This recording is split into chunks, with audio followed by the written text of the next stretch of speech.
নৌকার উপরে দাঁড়িয়ে জালটা দূরে ছড়িয়ে জলের ভিতরে ফেলে দিল। ফেলে দিয়ে একটু অপেক্ষা করছে, তারপরে মাছ লাফালাফি করছে। অসাধারণ দৃশ্য আপনারা দেখছেন, মনোরম দৃশ্য। বাহ, চমৎকার চমৎকার একটা দৃশ্য। তারপরে ধীরে ধীরে ধীরে ধীরে জালটা ছেড়ে দিল। ছেড়ে দিয়ে এক দড়ি ধরে টানছে, আর একটু এদিক ওদিক চেয়ে দেখছে। তারপরে নৌকাটা এদিক এনে তারপরে জালটা ফিরে আবার ধরলো। ধরে ধীরে ধীরে ধীরে ধীরে টেনে উঠাচ্ছে। জালটা ভারী মনে হচ্ছে, মনে হয় অসংখ্য মাছ বেঁধেছে, যেমনভাবে মাছ লাফালাফি করছিল তাই দেখে মনে হচ্ছে কি জালটা ভরেই আছে।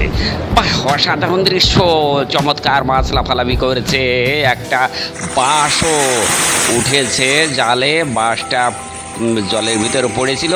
বাঁশটা হাত দিয়ে ভেঙে তারপরে জালটা উপরে নৌকায় তুলে আনলো। বাঁশটাও উঠে চলে এলো। বাঁশটা বাঁ হাত দিয়ে ফেলে দিল। বাঁশটা এদিকে ওদিকে খসিয়ে দিল।